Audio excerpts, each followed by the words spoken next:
यति बेला म पोखराको राष्ट्र बैंक चोकमा छु। तपाईँ देख्न सक्नुहुन्छ आज कुनै पनि सार्वजनिक यातायातहरू सञ्चालन भएका छैनन्। गण्डकी प्रदेश सरकारले ल्याएको राइड सेयरिङ सम्बन्धी नियमावलीको विरोधमा आज प्रदेशभर सार्वजनिक यातायात ठप्प भएको हो। सार्वजनिक यातायात सञ्चालकहरूले आज आफ्ना गाडीहरू घर र ग्यारेजमा थन्काएर सरकारी निर्णयको विरोध गरेका छन्।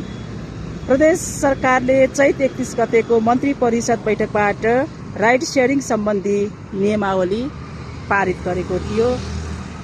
सार्वजनिक यातायात सञ्चालन नहुँदा सर्वसाधारणले भने दुःख बिहोरेका छन्। तपाईँ देख्न सक्नुहुन्छ यो राष्ट्र बैंक चोकबाट मैले प्रत्यक्ष यहाँहरूलाई यो दृश्य देखाइरहेको छु।